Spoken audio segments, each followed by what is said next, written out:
bloque catequístico, un bloque muy singular para nosotros, dado que gracias a este bloque también muchas personas van orientando toda su vida desde Dios en lo que hace a las verdades de la fe, ¿verdad? Y hasta antes de irme de viaje, hemos tratado en el último programa, que fue el 16 de agosto en vivo, 7 programas sobre la reconciliación.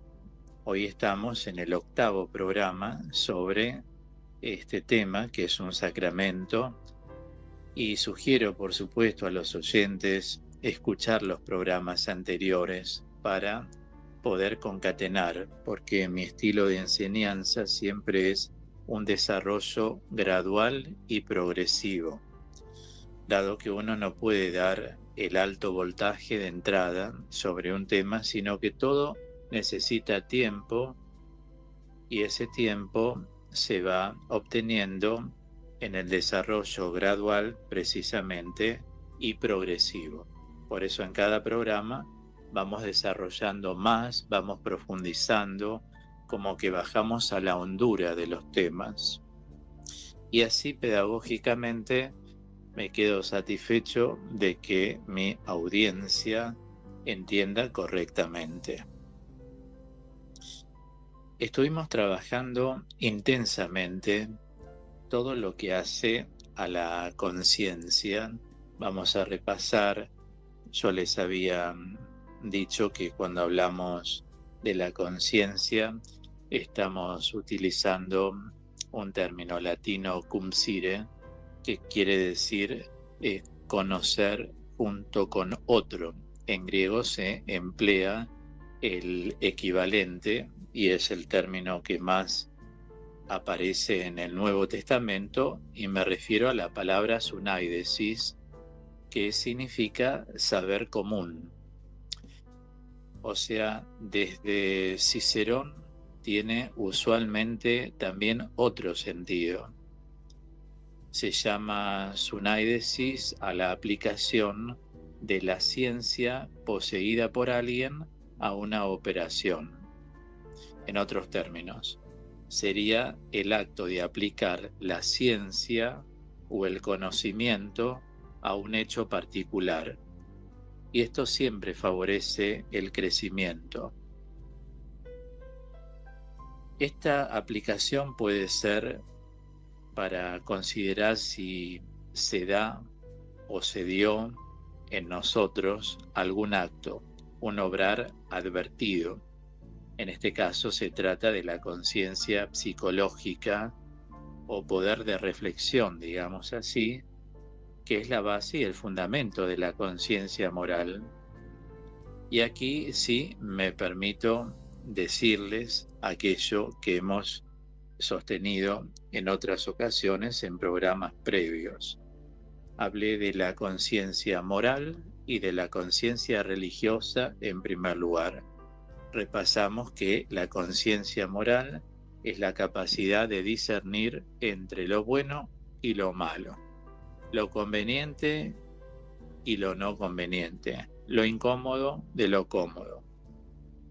Es decir, conciencia moral tiene toda persona, más allá de que sus opciones no condigan con el Evangelio del Señor. También hablamos de la conciencia religiosa a la luz de la Gaudium et Spes del Vaticano II, este documento sobre gozos y esperanzas. Se define la conciencia como escuchar la voz de Dios. Y yo hice hincapié en que la voz de Dios se escucha principalmente no con sonoridad, sino a través de la palabra. Si uno verdaderamente escucha la palabra y la pone en práctica, eso es lo que agrada a Dios, ¿verdad? Luego también hablamos de conciencia antecedente y conciencia consiguiente. Recuerdan que se llama la conciencia antecedente a aquella conciencia que uno tiene antes de realizar un acto, ya sea positivo como negativo. Y la conciencia consiguiente es la conciencia que la persona tiene después de un hecho. Por eso se llama consiguiente y no antecedente. Me van siguiendo hasta este momento entonces, ¿sí? Y también hablé de la conciencia dudosa y de la conciencia errónea, donde hay duda y donde hay error. Y donde hay error es que hay un mal razonamiento. En cambio, los equívocos son distorsiones de la realidad. Es importante que todo está vinculado con el acto de elegir. Y hablar del acto de elegir es hablar de la libertad de la conciencia. Muchas veces decimos, actúa con libertad de conciencia. Ahora, ¿cuál es?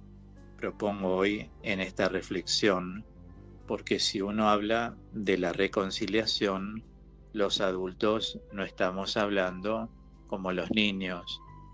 Le mentí a mi mamá, dije una mala palabra. Estamos hablando con lenguaje adulto y una catequesis para nuestra edad.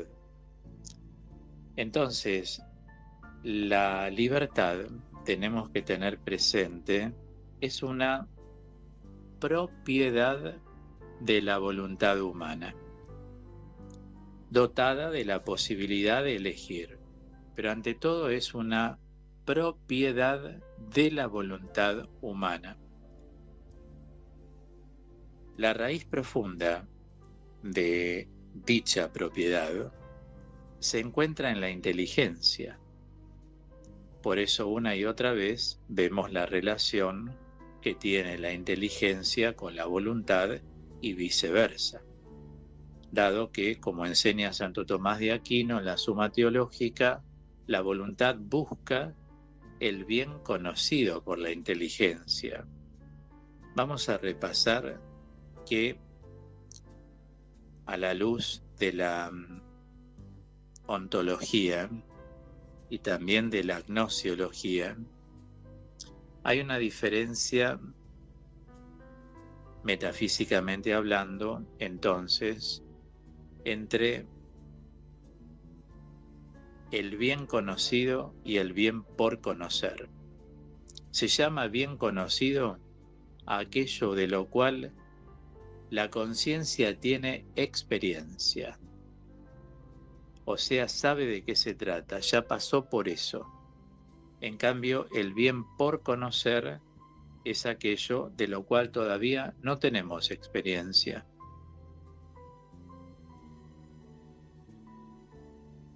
En cualquier orden de la vida. Voy a dar este ejemplo. Cuando una persona, como me ha pasado a mí, la familia núcleo, 4 personas, papá, mamá, mi hermana y yo. Cuando se va papá, se va mamá, mi hermana hace 1 año y 3 meses.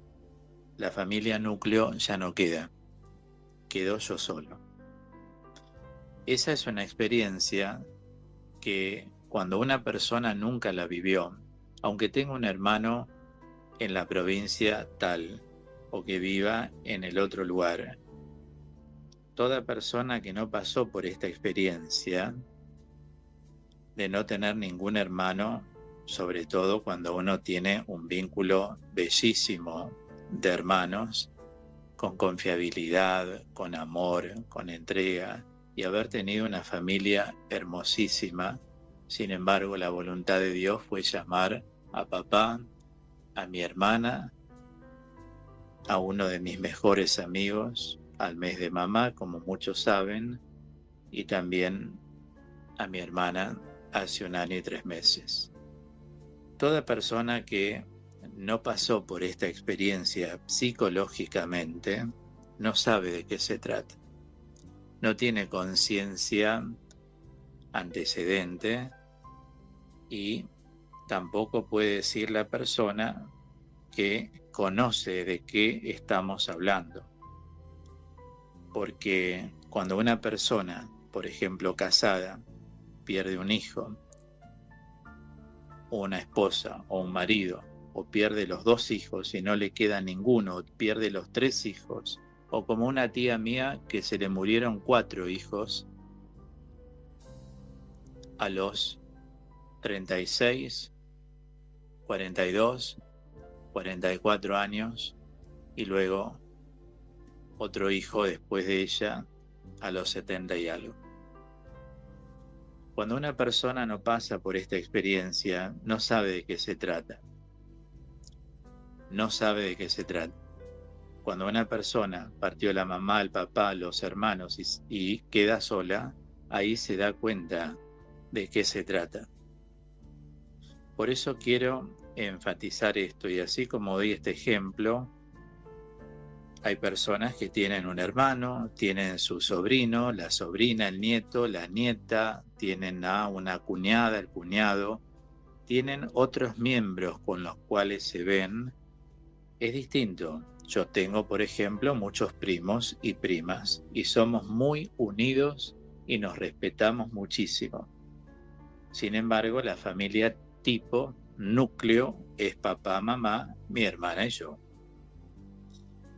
Entonces la experiencia que se vive es distinta.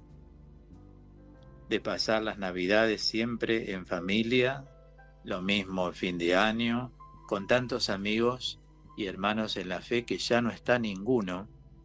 Y cuando pasamos solos con mi hermana, la Navidad,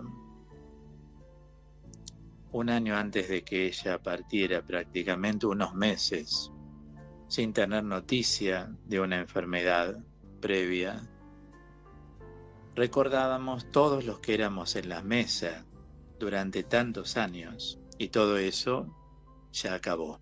Están todos en el cielo. Nadie sabe de qué se trata cuando la voluntad acude a la inteligencia sabe por la fe en el Señor, todo continúa y lo único que queda es mirar claramente el paraíso. Porque a lo largo de los años Dios nos llama a todos, ¿verdad? En cambio, cuando hay otras razones, la inteligencia trabaja en función de otras cosas. Por lo tanto, lo que quiero decir es que la libertad es una propiedad de la voluntad humana y que también, como dije, la propiedad se encuentra en la inteligencia. Y ahí es donde la voluntad, en personas como en mi caso, tiene que acudir siempre a la inteligencia, y la inteligencia le va a decir, seguí adelante hasta el último suspiro, como decía Santa Teresita, porque la vida va hacia adelante en progreso. Esta es una facultad exclusiva del hombre. Solo el hombre goza de libertad, y la voluntad, de manera análoga al apetito sensitivo, digamos, es una potencia, como la llamamos en la espiritualidad, potencia o facultad, ordenada, digamos, a sus objetos en dependencia del conocimiento correlativo.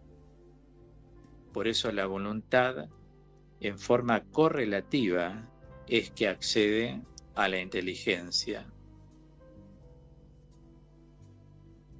Quiero decir, si un simple animal desea de manera fija las cosas sensibles, se debe a que el conocimiento sensorial se determina él mismo por ellas.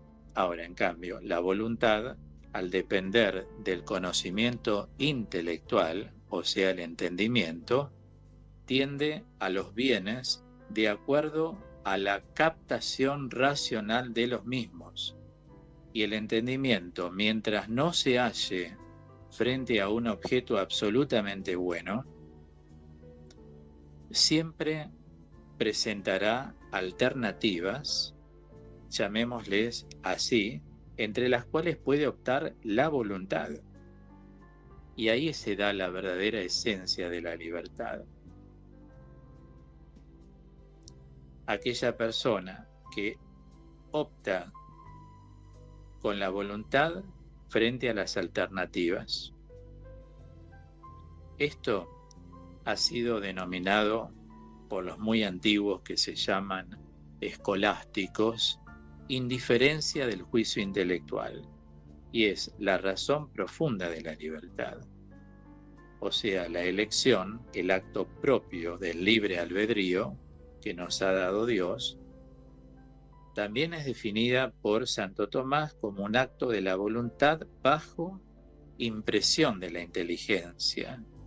Es decir, que la inteligencia siempre va a intervenir imprimiendo dentro de la voluntad el veredicto final.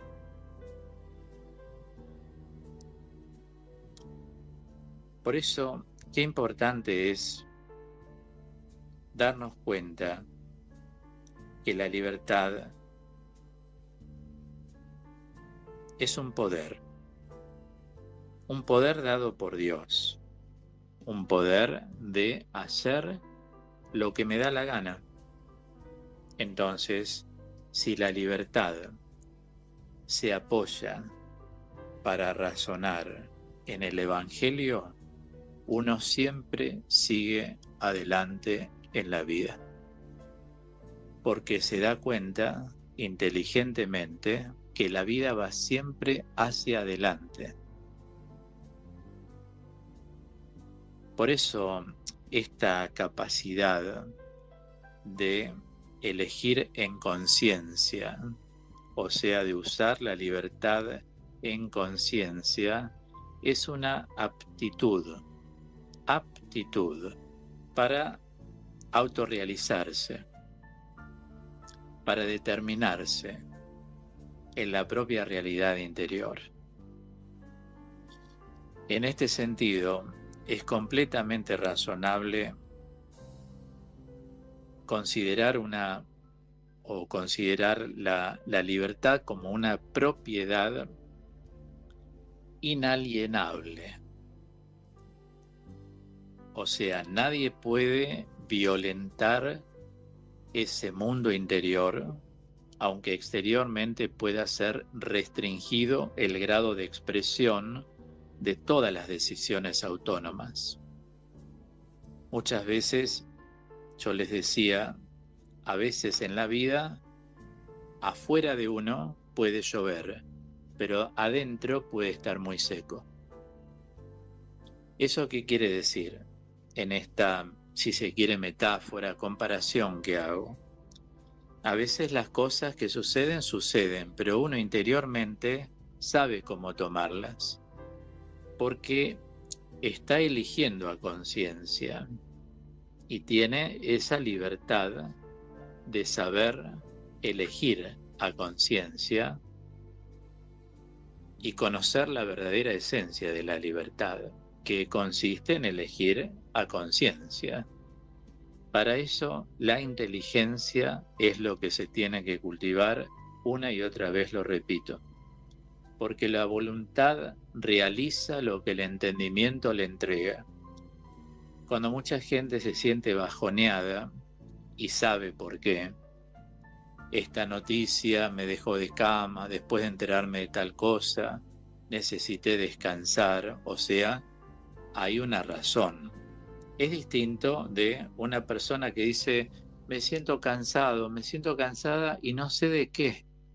Bueno, como muchos sostienen en la medicina, no está mal que la persona tome de medio litro a 1 litro de agua, porque muchas veces el cansancio que no tiene objeto, o sea, la persona no sabe de qué se está cansando.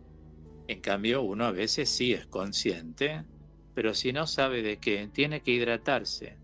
La falta de hidratación produce un gran cansancio en el cuerpo. Y cuando uno empieza a tomar agua, A los 20 minutos empieza a darse cuenta que se le fue el cansancio. Ahora, si ese cansancio psíquico se debe a un objeto real, estoy harto de esta situación o tal persona, la verdad, me cansó, tal persona me hastió. ¿Cuántas veces nosotros prevenimos a algunas personas? No insistas tanto sobre tal situación, no hagas tanto porque vas a hartar a tal persona. Por ejemplo, lo vemos en la vida pastoral. A veces hay personas que están detrás de un sacerdote o del párroco todo el tiempo, por cualquier pavada van a preguntarle y tienen sus cosas que hacer. Y uno dice pavadas, sí pavadas porque conozco de qué se tratan, si no, no diría esta palabra. Y a veces le he tenido que decir a algunas personas, no insistas, movete solo, tenés más libertad, no estés todo el día detrás del sacerdote porque un día se va a enojar con vos, porque cansa cuando la persona es pesada. Bueno, entonces algunos no los toman a bien, pero a veces es como advertirlos. ¿Quiénes no lo toman a bien? Los que no son humildes. La palabra de Dios lo dice claramente. Cuando corrijas al humilde te amará. Cuando corrijas al necio te odiará. Es así, la palabra de Dios es la luz de nuestros ojos. Es así. La persona necia no se deja corregir en nada y te odia, porque encima te pone mala cara y te rechaza ya con la mirada.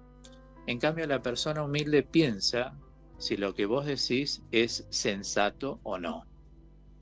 Vieron que hay personas que son pesadas una y otra vez y van y vienen y van y vienen y eso termina hastiando a la persona. Y después del otro lado se quedan sorprendidos porque del otro lado dicen déjame de molestar. O sea, a veces le ponen el punto como debe ser, ¿no?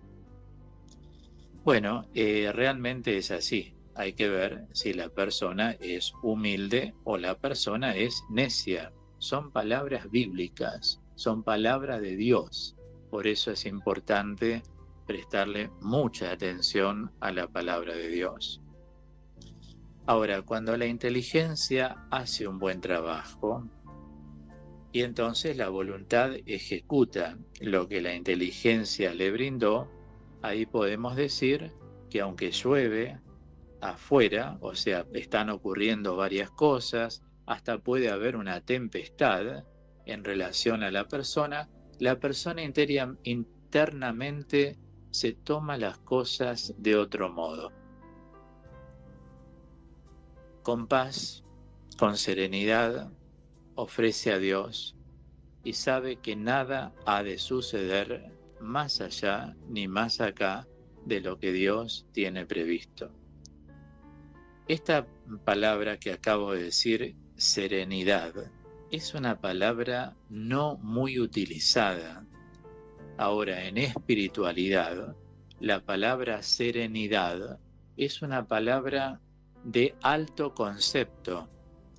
La persona serena es una persona que sabe tomarse la vida con sabiduría interna.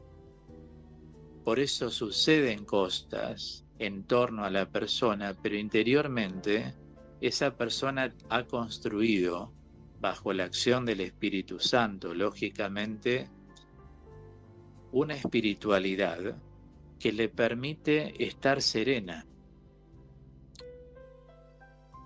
Comúnmente la palabra serenidad, tranquilidad parece lo mismo. En espiritualidad hay una diferencia.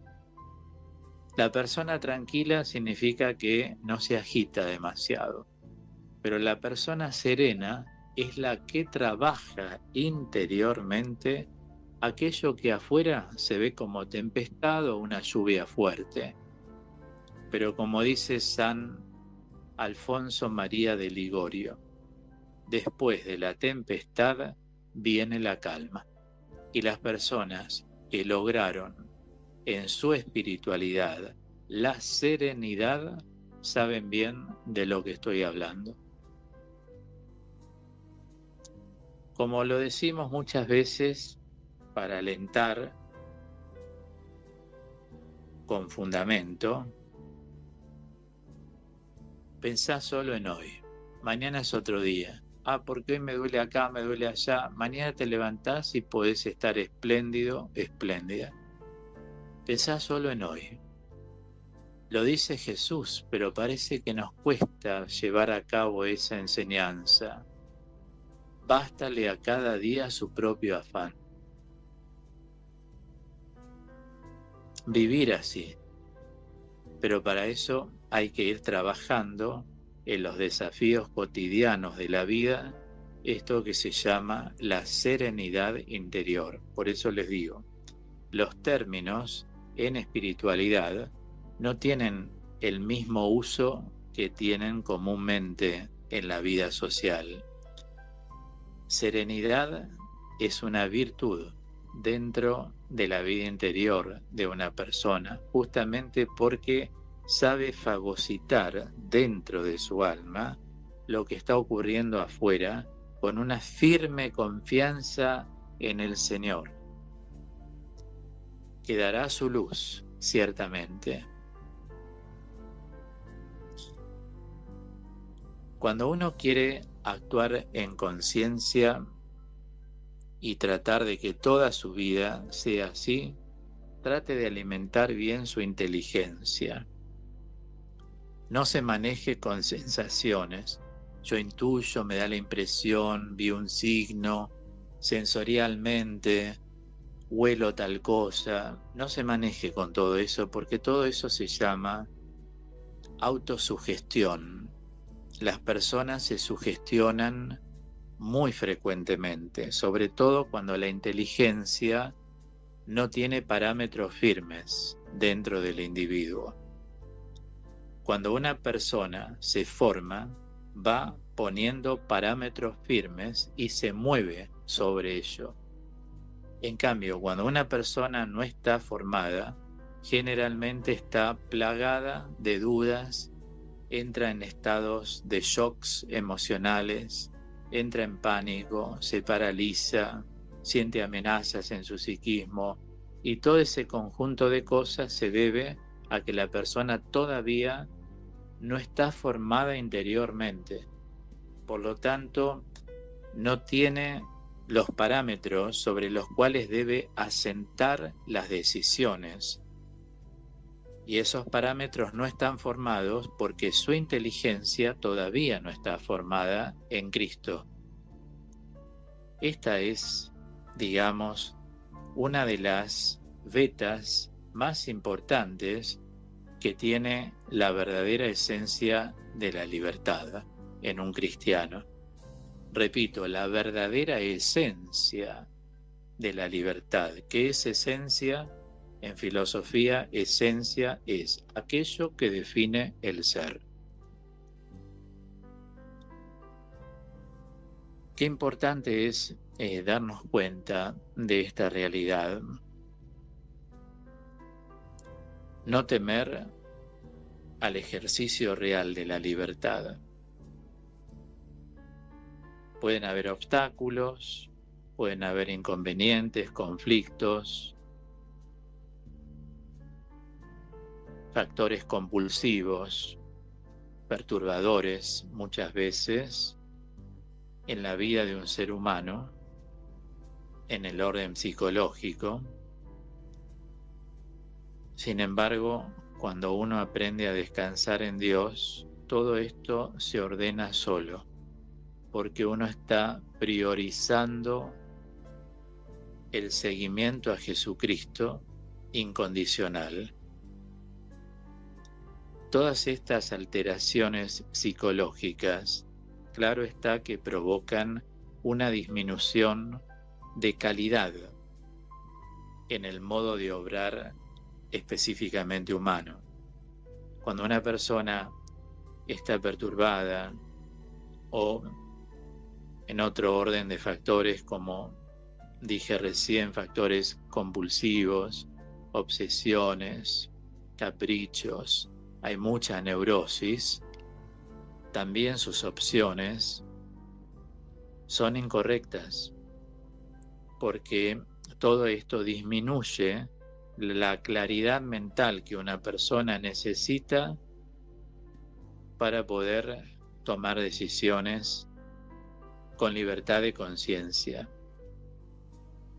Eso puede variar lo que nosotros llamamos el juicio ético y el juicio psicológico. El juicio ético es el análisis de lo que tiene que discernir en concreto, y el juicio psicológico son las actitudes que la persona acopla a ese juicio ético. Como siempre, es necesario realmente valorar mucho el libre albedrío. Como en otras ocasiones lo he dicho, dice la palabra de Dios en Génesis 1:26, Dios hizo al hombre a su imagen y semejanza. Demut Itzelem se dice en hebreo y se llama en la sintaxis bíblica un paralelo sintético. Se llama paralelo sintético a dos términos que expresan un mismo significado. Y el significado que expresan imagen y semejanza, somos imagen y semejanza de Dios, es que gozamos del libre albedrío. La imagen y semejanza es igual a libre albedrío. ¿Y qué podemos decir como para definir un poquito más del libre albedrío? Es la capacidad que Dios nos ha dado para poder elegir. Por eso inicié también la profundización de este bloque diciéndoles que la libertad es una propiedad de la voluntad humana dotada de la posibilidad de elegir. Si Dios al libre albedrío, o sea, a la libertad que nos ha dado, le genera esta propiedad, tenemos que alimentar esta propiedad de la voluntad humana con esta posibilidad de saber elegir. Pero ¿cómo elegir si la mente está desordenada? Si la mente no tiene claridad en las cosas que uno tiene que discernir, se torna como imposible realizarlo.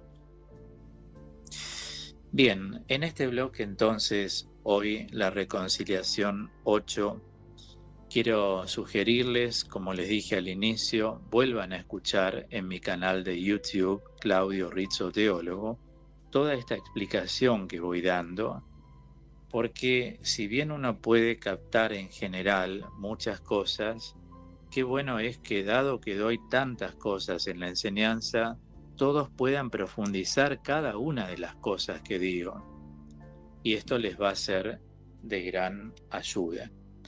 Como ven, estoy dando todo a un nivel de adultos, es decir, estamos en el sacramento de la reconciliación, pero ya no desde una perspectiva catequística, sino desde una perspectiva teológica, con palabras y expresiones fáciles de entender, pero que necesitan ciertamente un replanteo y una profundización.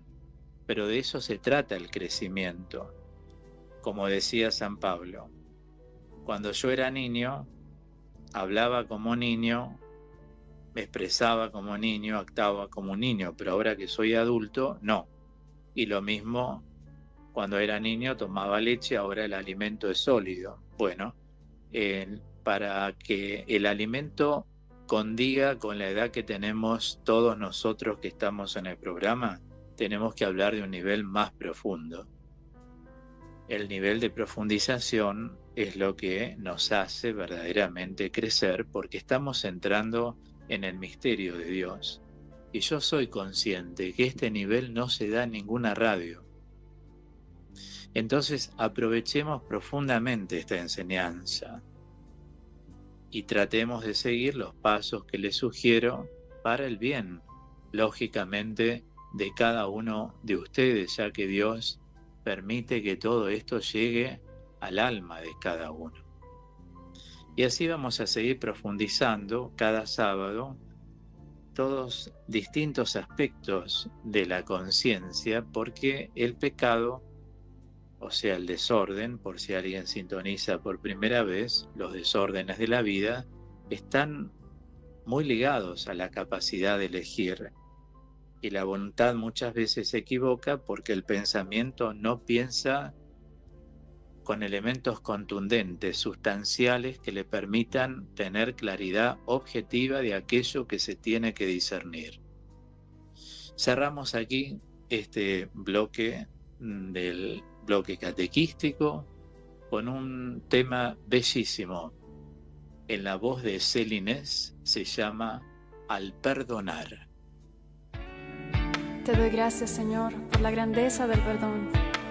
Te pido que a través de estas palabras muchos corazones se abran a Él y puedan experimentar tu amor, tu liberación. ¿Cómo no perdonarte si a mí me han perdonado? Igual que tú también fallé, pero mi Dios, todas mis faltas ha borrado. Y que no abrazarte como a mí me abrazaron.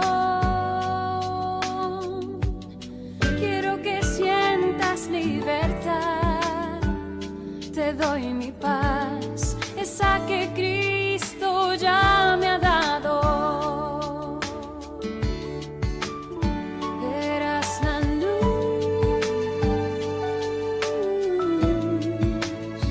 de un nuevo día y sentí